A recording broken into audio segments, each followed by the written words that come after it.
rights defender who became one of the most powerful voices of the Arab Spring. She continues to champion democracy, women's rights, and freedom of expression across the world. Please welcome returning one-year World Councillor, Tawakkol Karman.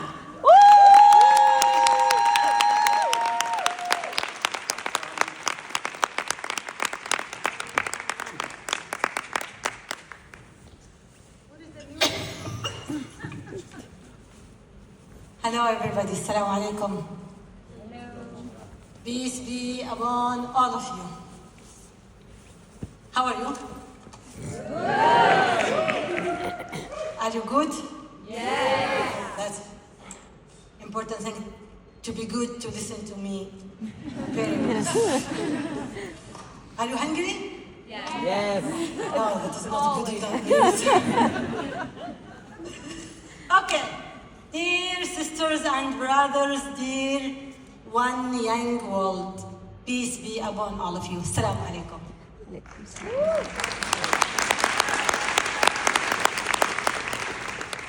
As I told you before, that I love you so much and I love this summit a lot.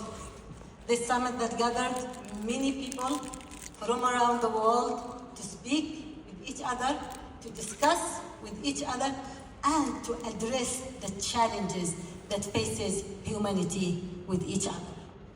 So now, today, we meet with great leaders. As I said before, and I will continue saying it every day, that people like you shouldn't be only the leaders of tomorrow. They have to be the leader of today. And you have to introduce yourself as the leader who has the responsibility to carry initiative and to solve problems. So, leadership today is no longer inherited.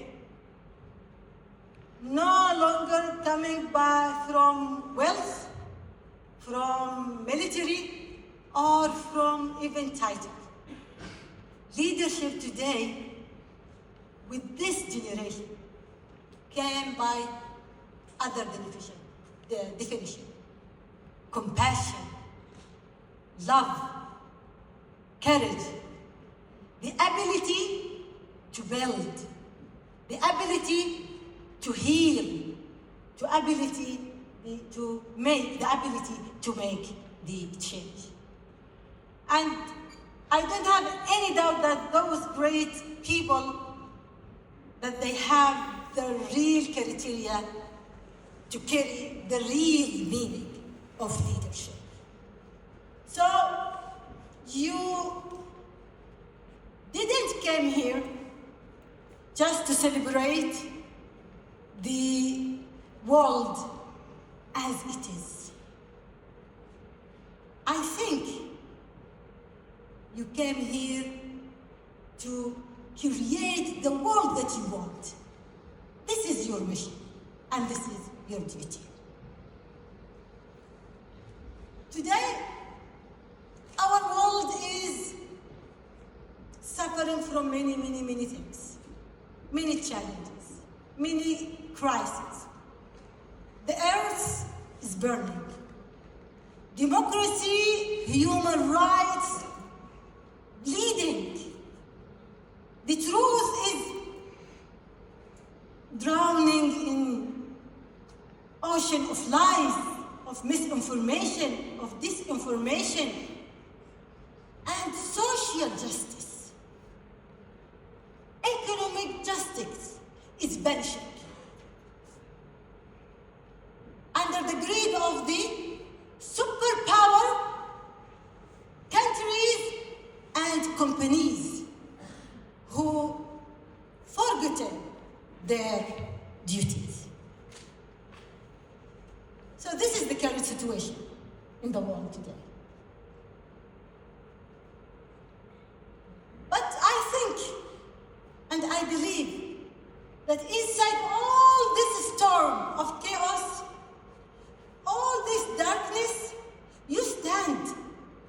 as a young people. You stand as a young people that refuse to surrender. And if anyone of you didn't stand yet, he should stand up now. To carry the initiative,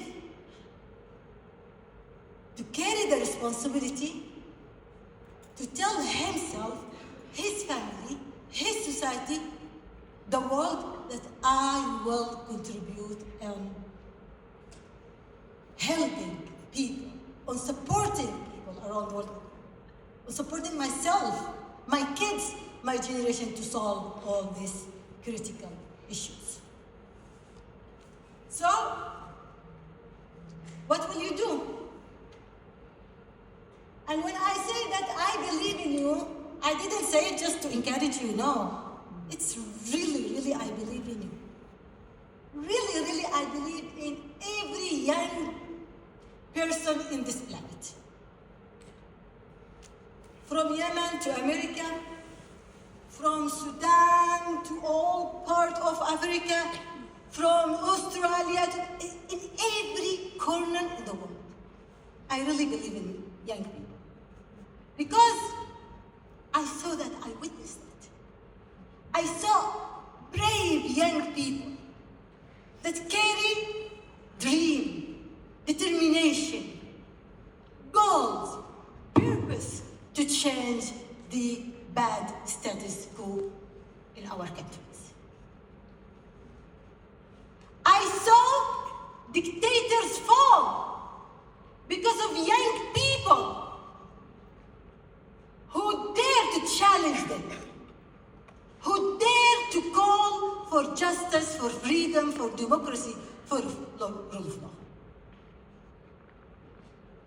I saw great young people who faces all kinds of violence by authoritarian regime, by non-violence, by tools, by innovation, by, as I said, dream, by refusing to give up.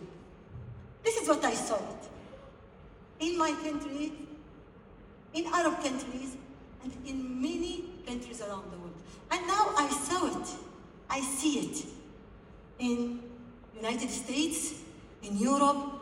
People like you, young people, refuse to surrender to the hatred, racism, Islamophobia, xenophobia. People like you who refuses to the genocide, the massacres, who raise the voices of Palestinian people.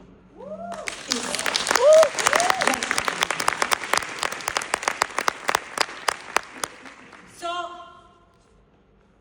there's many things for you as young people and for the NGOs and companies, and here in this One World Summit that's sponsored by many companies.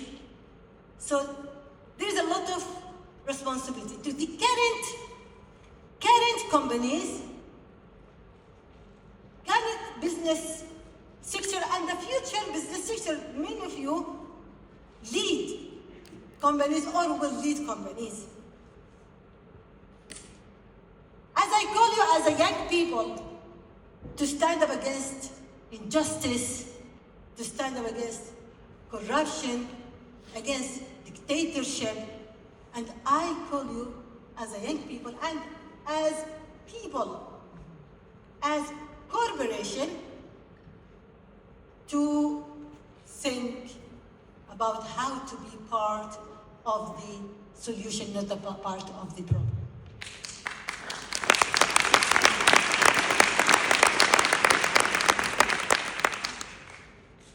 So, build economy with conscience. Because business without ethics is destruction. When you build your business, you have to think, what is the values, what is the impact that you will put in the land? The company's success shouldn't only measured by its profit. That's very important.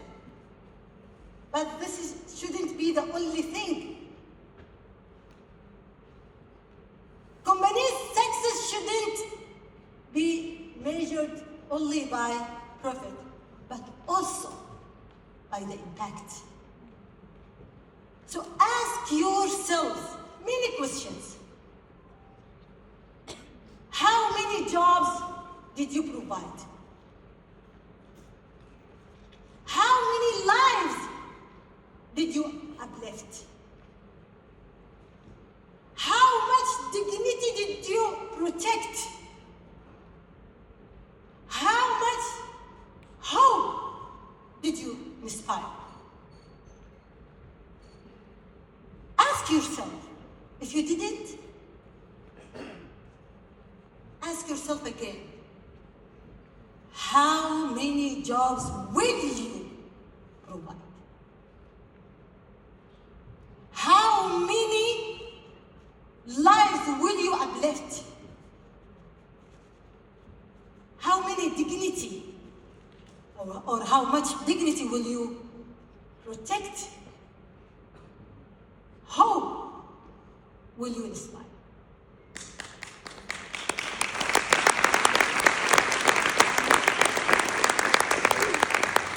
So when you build your business, you have to put the best, the noblest goal and purpose in front of your eyes. It's very important to do that.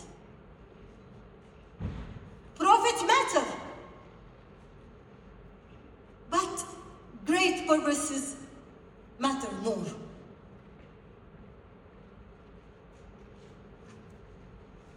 So it's very important when you decide or will you continue to grow, to build business, it's very important when you build it, when you invest in it, it shouldn't be by the soul and suffer of people. So don't build your business on a stolen land or deprives rights.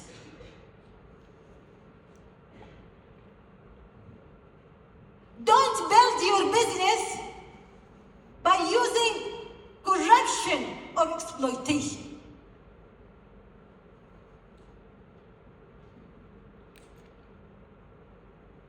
Don't build your business while expanding poverty.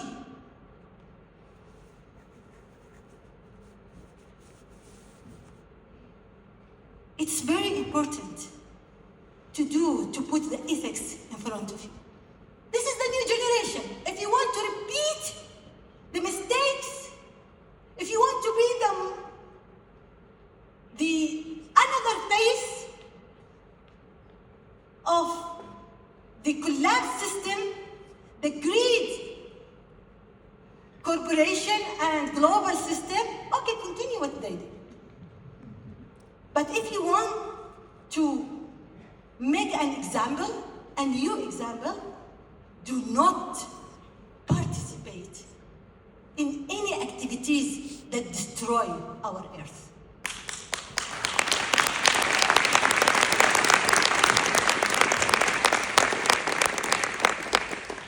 Reject corruption because most of the business sector, especially who works in the development countries, and what they named them as third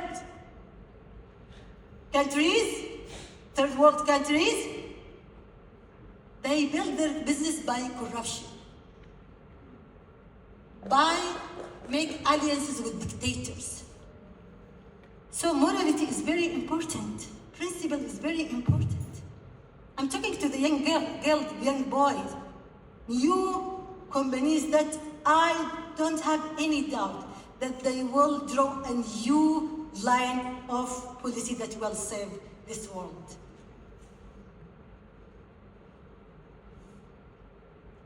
So,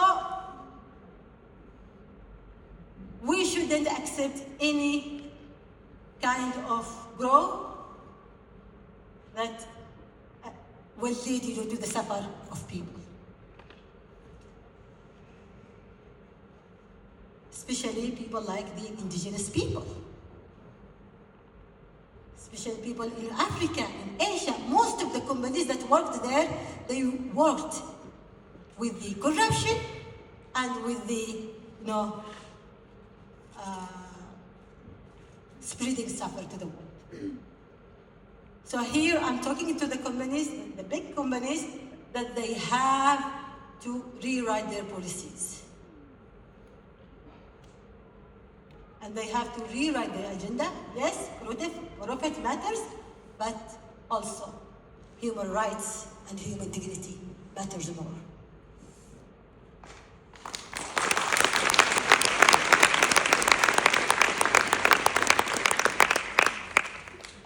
I'm talking to the people, to the Gen Z people here, and other people here, that really, who gathered here, that they refuse any kind of hatred, of racism. And this is the big problem that our world suffers.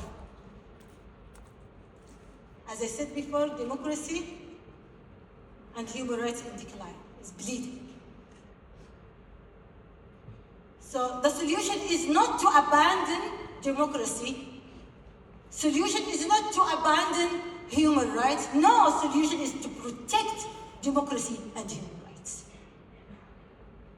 And as we people in our countries, in Arab countries, in countries that suffer from authoritarian regimes, are paying the biggest price for this, for making our countries democratic, for guarantee freedom, equality, justice, and rule of law, you people here in the Western countries, in Germany, in Britain, in France, in US, in Canada, and everywhere, you should defend on democracy. Because you are under a very big threat. Under very big threat. When we see all this kind of hatred that is spreading everywhere, you should stop it. Hatred is not the solution. Hatred is the division of the society. You will not save your country by hatred. You will save it by acceptance. By putting your finger on the causes of the what called that immigration crisis or refugee crisis, which is the dictatorship, the colonialism, and the companies that spread wars, conflict, and corruption. So if you want to stop, and here, I'm here in Germany. I think Germany that said never again. Germany that said nie wieder. Said nie wieder to repeating racism, hatred, or attacking human rights. Germany should rise it again, because what is happening now is against your new values. So protect human rights, protect your democracy by protecting the expression rights, by accepting each other, by love each other, and by work with each other. Finally, lead with conscience, grow with ethics, and put yourself in the position of leadership to save your community, to save your country, and to save the world. Lead the world. World without dictatorship, without corruption, without racism, without hatred, without pollution, without destroying our earth. Thank you so much.